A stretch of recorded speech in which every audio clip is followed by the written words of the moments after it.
I have no idea what you just said, Dev, so thank you very much. Doug and I, we know each other a bit too long. Too long. So my name isn't Roger Pawardy, but if anybody knows him, you'll realize that I've not only stole this from him, but am plagiarizing freely. So he sent me this last week, and I've been going over it a few times. And if you know Roger very well, you got to talk to him about 5 times before you totally understand what he's sort of talking about. At least I do anyway. At the back of the room, there's a guy by the name of Mark Sabota who's going to talk tomorrow, and he actually knows this stuff inside and out. So I'm going to refer to him a couple times, especially when we kind of get to the global part of NIdus. Yeah, that's right, Mark. Because he works on this on a daily basis, and I sort of work on it on a monthly basis or something like that. So do I click through here with this mouse? Is that how it, yeah, okay. Okay, so Roger is the director of this thing called NIdus, the National Integrated Drought Information System for the United States. It was more or less created by law, an act, public law, in 2006. There was a lot of ramping up to get it to that point. But there was a realization, at least in Congress at that point, that there needed to be some sort of cohesive way of dealing with drought across the U.S. And I think that's pretty much what Congress is asking for here. So it's going to, in theory, provide a effective drought early warning system, which we'll be talking mostly about, which is collecting and integrating key indicators in drought severity and impacts. And then producing timely information that reflects local, regional, and state differences. And also coordinate and integrate as practicable, which isn't always practical, federal research in support of drought early warning systems. And then finally build upon existing forecasting and assessment programs and partnerships. So there's already been a lot of stuff going on before 2006 and since then that is drought related and pertains to this NIdus system. But this is sort of trying to be the cohesive glue that holds it all together. And I should also probably mention that when I say integrated, it means integrated across federal lines. NOAA is sort of the lead agency, but USGS is very much a part of it, FEMA, or EPA, I guess FEMA to some degree, and several other government agencies, and institutions, as you'll see later on. So we have this issue where, and it couldn't be any event, it doesn't need to be just drought, it could be hurricanes, it could be flooding, it could be just about any disaster, climatological or weather, in which we sort of focus on, when the event happens, there's a lot of focus and time and effort and political will and political movement. But as time sort of goes along, we tend to forget about, or something else happens, and we lose our focus on the issue. So this is sort of the way it should work in terms of the cycle of preparedness and mitigation. Often this is sort of a half cycle in which the event happens, there's a response, a big response. There's some recovery and development, redevelopment, in case of hurricanes, redevelopment along the coast. And then we sort of forget about the prevention, mitigation, and preparedness side. That often happens. So what NIdus is trying to do is sort of intervene in this recovery and mitigation part of the triangle or circle there, and help communities build resilience to drought through their own means and based upon their local needs. And that's pretty key. Or sector needs, as far as that goes. The NIdus components. Okay, well, there's this NIdus office in Boulder, Colorado, made up of, 4 or 5, maybe 6 people. And then there are many, many others who contribute to that spread across the nation. There's something called the U.S. Drought Portal. If you go to drought.gov, you'll find the NIdus/drought portal. It does exist. It is still under development. Mark works very hard on that with a lot of other folks at the National Climatic Data Center to keep it running and add new information to it. It is a place for building communities if that is ever necessary, which in often cases it is. For example, there's a developing tribal network on there. There's several other networks based upon different areas, geographic areas of the country, and where people can talk to each other and share information with each other. And it's supposed to be sort of a hub, if you will, for drought activity.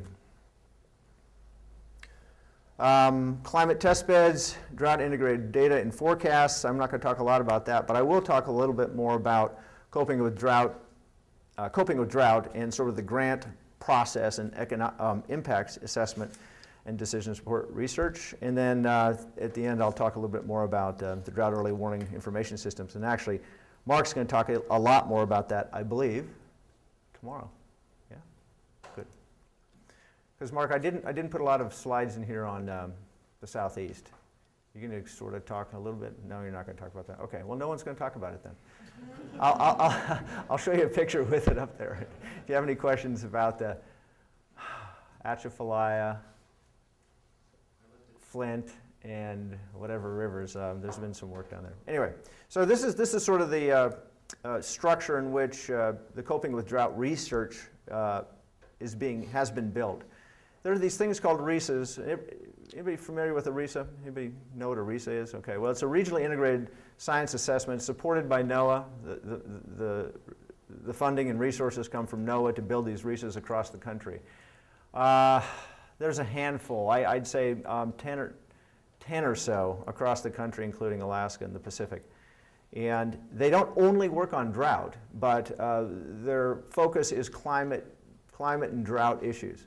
So they're all based at academic institutions. And we've been trying, they're not evenly spaced across the country. There's not, for example, there's one in Colorado and there's one in the Great Lakes, but there's nothing in between. And we've been working very, very hard. I should tell you real quick that I'm from Kansas City, Missouri, and I'm the Regional Climate Service Director for that region in which there's not a RESA, this integrated science assessment, which are very helpful in doing a lot of applied research. Their main job is to bring research to operations in some way, shape, or form. Very applied type research, and in theory, that's what they're supposed to be doing. And there's been a lot of emphasis on drought. A lot of these RESAs are kind of anchored at places like in Arizona, California, Northwest, like I said, Colorado, and other places experiencing a lot of drought. So those are the big concerns there. There are two grant-type tracks, or grant-type programs, I guess you should say. One more of a socioeconomic, as it says there, that identifies socioeconomic effects of drought and data and information needs of resource managers and policy decision makers. That's sort of on the social side. And then on the other side, the tracks grant process, transition of research applications to climate services. Those are very applied for people who, like agriculture, for example. And I think we'll talk a little bit about an example of that coming up as well. You don't have to be in a RESA to get a TRACS or SARP grant, by the way, and these are NOAA grants. But they, you can probably type NOAA TRACS or something like that in there and find the website for that. So some of the research that that those grants are helping to resource are things like this, reconciling projections of the future Colorado River stream flow. So these folks have been looking at all of the studies that have been done, which there's many, many in the Colorado River, on projections of, due to climate change and not, what's going to happen with water flow in the Colorado River, which is a big deal to a lot of people. And there have been a range of speculation from an slight increase in river flow all the way to 45% less than current by 2050 or so. So this study is kind of looking at all those studies and trying to determine, okay, let's look at how their methodology and what they did to put this all together. And they've sort of narrowed that wide range of percentages down to something like 6 to 20% less at least. And you know, I won't get into the details because I don't know them very well, but they're trying to use that to talk to certain people along the Colorado River through the Colorado River Project, NIdus project, and determine if how useful that information is. If you know this is going to be less, how much less, that kind of thing. So uncertainty is obviously a big part of it. So evaluation of fire forecast products to enhance U.S. drought preparedness and response. That's another research going on as we speak, I believe. And then here are some things that have been done already through the SARP program, the Sectoral Socioeconomic program. Developed drought decision support portal for the Republican River Basin. A guy by the name of Cody Knutson out of the National Drought Mitigation Center. Identify and evaluate water transfer arrangements to facilitate use in climate information and planning. Develop hydroclimatic reconstructions of water resources management, and develop climate training workshops targeting extension agents and farm bureaus. So there's quite a bit of work going on. Also, paleoclimatic information of drought planning and decision making. Connie Woodhouse and others have done a study on the Rio Grande and places in California, I think, to see, sort of look back at the past before, without climate change in terms of anthropogenic anyway, and looking at climate variability, what is possible, what has happened in the past, and sort of communicating that to a lot of water planners and users in, for example, the Rio Grande, and saying, well, let's just throw out this whole climate change thing and not worry about that. Let's just look at what happened, what really happened, what has happened, and what you may need to prepare for. So we've, or through this study, it's been noticed in various other studies that the 20th century has been relatively wet compared to what it can be, especially in some of these basins in the west and southwest. So when you sort of put this in front of folks, it really opens their eyes in terms of planning in arid regions.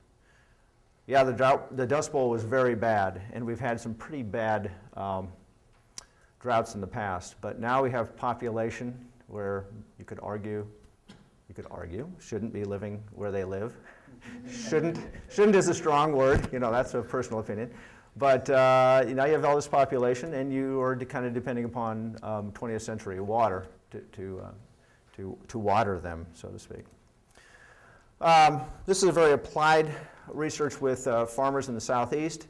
There are several efforts down there with the Southeast Climate Consortium, which is a RESA, a group, the University of Florida, Florida State, and several others that I can't remember. Oh, Georgia probably.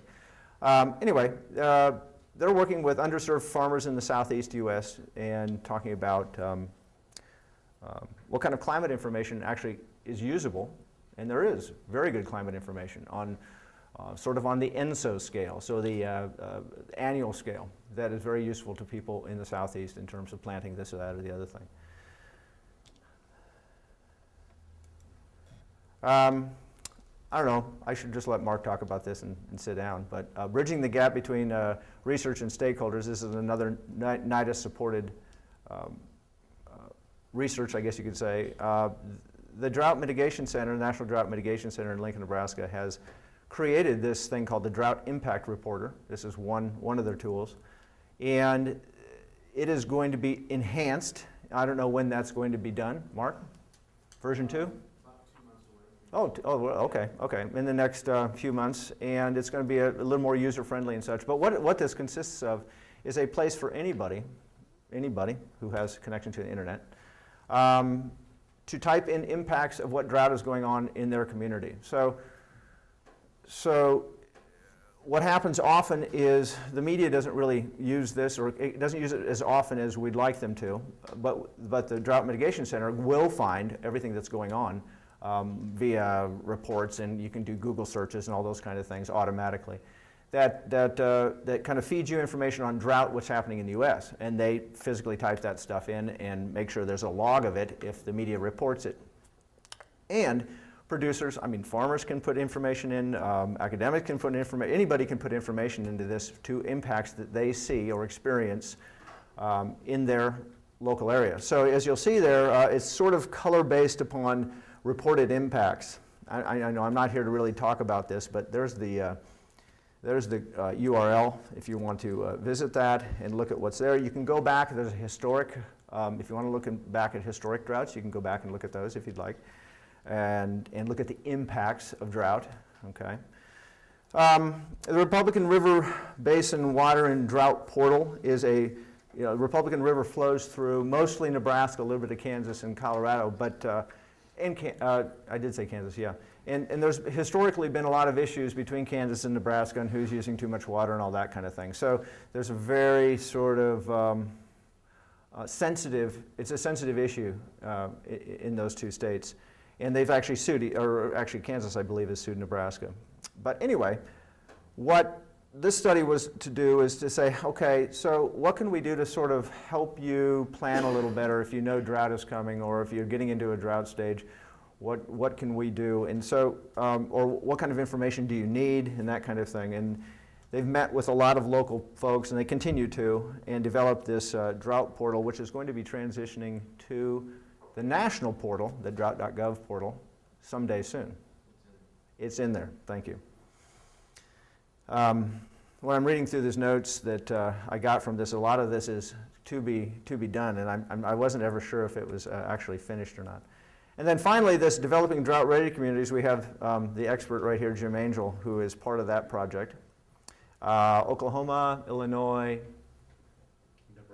and Nebraska are sort of the states with 5 communities total, or something like that, that are looking at becoming drought ready, and I put quotes on either side of that, drought ready communities, and what does that mean? And I'm not going to go too much into that other than to say that there is a philosophy behind that, and how can you make a community, a city, a town more ready to deal with drought as it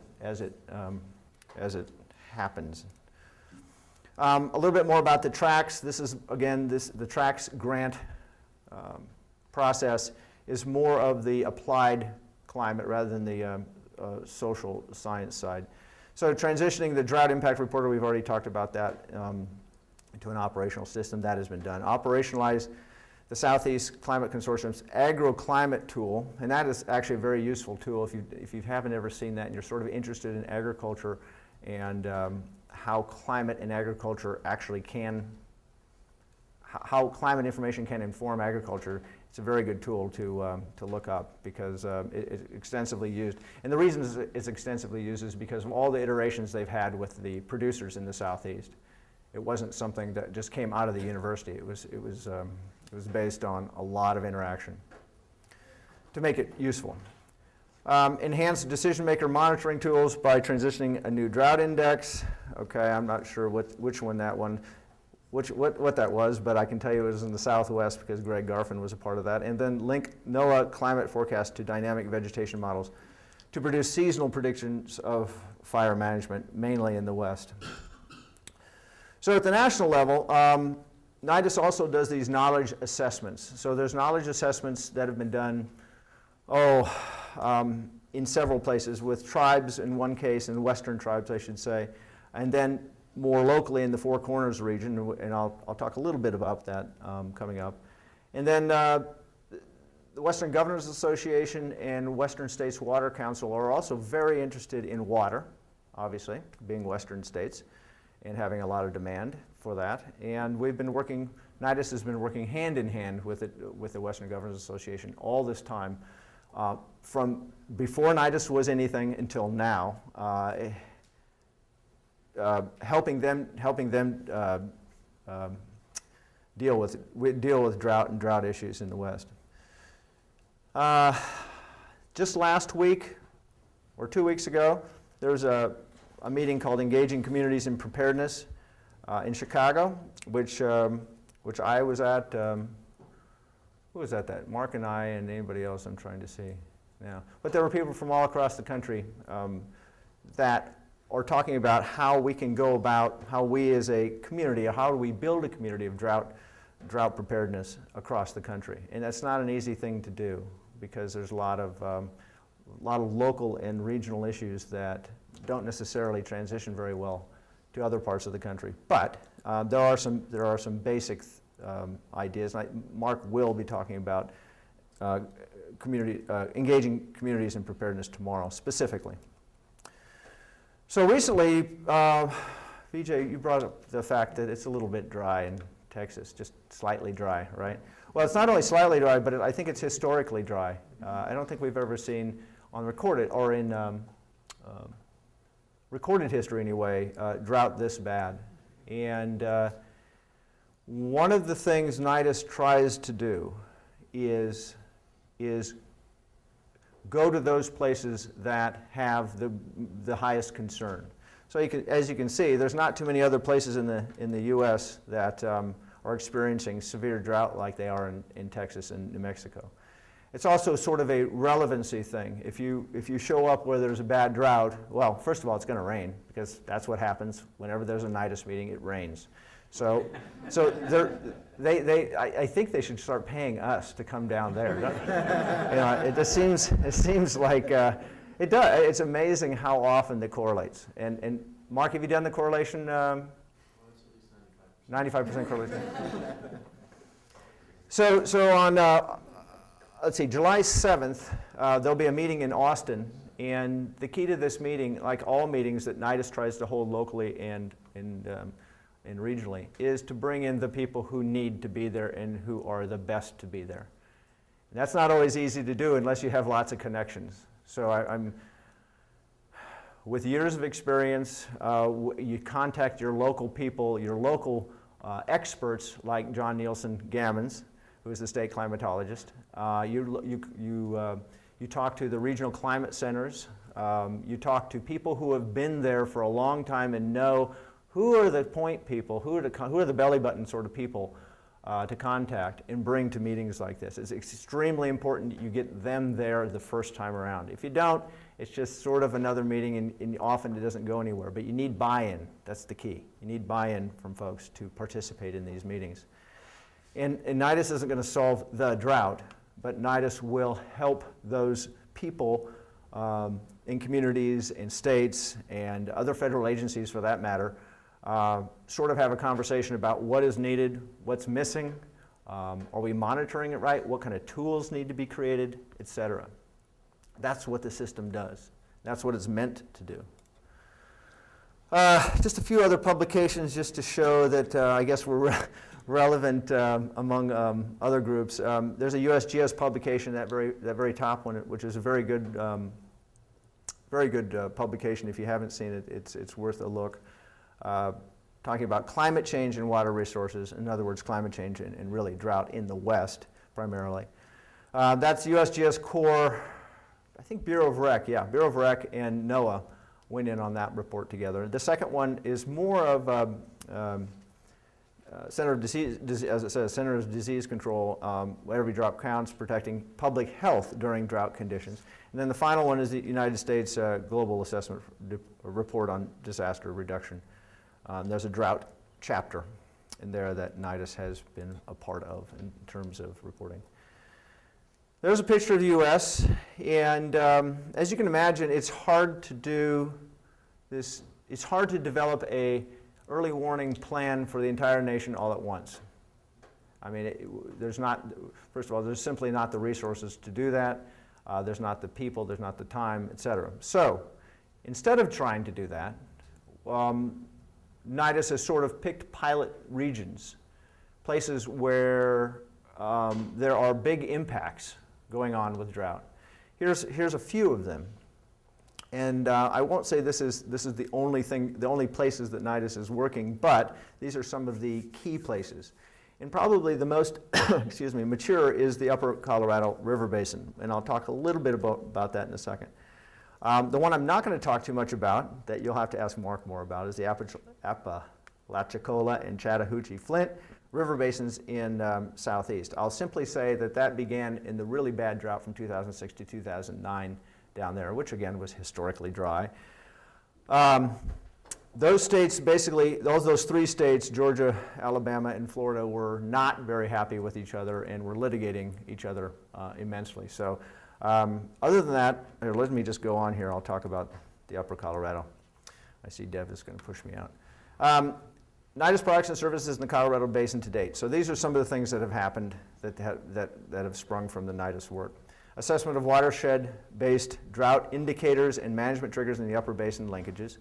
Improved linkage between climate and stream flow, modeling during drought. Spatial analysis of water demand during drought. A low flow impacts database at 164 forecast points. In other words, what are the impacts as water goes down? Ecosystem-wise, energy-wise, agriculture-wise, municipality-wise, what are the impacts as water drops? That's what the low flow impact database has in it, some of the information. And that has not been done everywhere across the country, and it probably needs to be. Upper Colorado River Basin, Community Colorado Basin-specific drought portal, so you can go onto the drought.gov and find their portal. And then finally, these weekly drought and water outlook webinars, which have been very successful, hosted by the Colorado State Climate Office, a guy by the name of Nolan Duskin and others put that on a weekly basis to sort of look at what's going on in the upper basin.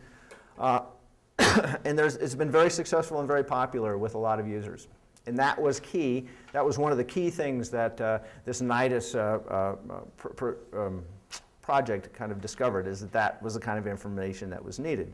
Now, it wanes, it grows, it waxes and wanes with dryness. So as it gets drier and drier, more and more people tend to get on those phone calls. Okay, I'll skip over that. So in the Four Corners region, which is a primarily tribal area, there are some big concerns there because dunes are beginning to move again. Invasive plants are coming in that aren't helping the situation. There are some dangerous dust storms and things like that. Dust is being, not only that, but dust is being transported to Colorado and creating darker snow, which melts a little earlier and all that other stuff. So we're also working in the Four Corners region. It's not as developed as the Colorado Basin has been. And then future work, I think there's been one meeting so far in California, and they're trying to decide where, should we try to do all four of these basins, or should we stick to one? I think that's kind of where we are in California, but that's sort of the next focus area. California has a lot of water issues, obviously. That's just more of a, this is more of a general view of that last map, plus a couple other places where we're sort of looking to move in terms of NIdus. Okay, so the prototype phase for regional drought early warning information systems allows for information integration, diffusion of information, use and evaluation. Existing barriers to cross-agency collaboration need to be expressed, or at least made explicit, or addressed, I should say, or at least made explicit. That happens almost anywhere you go. As soon as you start talking about water, there is, I don't want to say a fight about water, but there's always conflicting needs, right? That needs to be sort of laid on the table early and moved on. You have to move on past that. And that's not always easy to do. That's why you have to say at least, or at least made explicit. Innovation and new information will be introduced and then tested. If it doesn't work out, it's changed or thrown out. Benefits of participating in design, implementation, and maintenance, to be clear. Okay. Mature prototypes become a regional system, sort of like the Upper Colorado Basin. Webinars is a good example. The basic approach that we use in these early warning workshop type events is identify the appropriate partners, as I mentioned earlier. You've got to have the right people at the table, or it's very difficult to make it work. You've got to have stakeholder representatives, for example, from agriculture, from water municipalities, from various sources. Setting goals and priorities involving partners in problem definition, not only definition but solution. Using professionals from relevant agencies to build common ground. Producing collectively authored gap assessments and agreement on the way forward. Building long-term collaboration, partnerships, trade-off decisions, etc. So there's a lot to do, and it takes a lot of time. I don't know if I ever have that in here, but I'm going to go right on to this part, because I just want to make sure, since we have an international crowd, and this is sort of an international meeting, I'll say, that there is some work going on across the world. And I don't have a lot of background in this. My focus is from Colorado to Michigan, But again, I'm going to refer to Mark on a lot of these questions. So if you have any questions about what NIdus is doing and what is going on internationally, these are some of the areas that they've been concentrating on and they've had some work with. And I'll say that there is a hope and a conceptual framework for a global drought monitoring framework someday.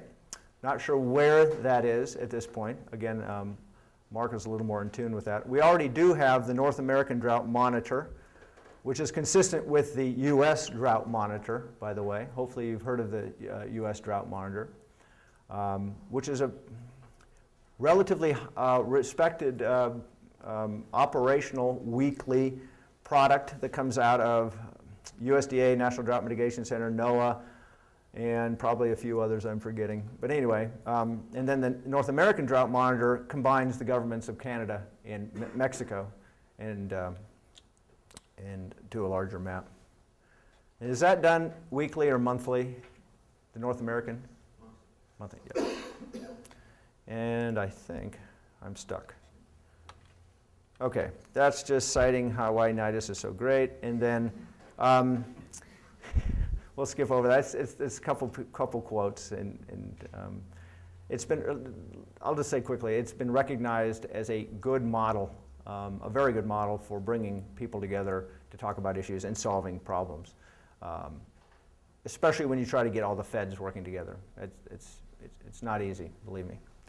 Drought and water, this is sort of showing who the different agencies are that are working together in these different parts of NIdus. And this is sort of, I think this is pretty much the last slide.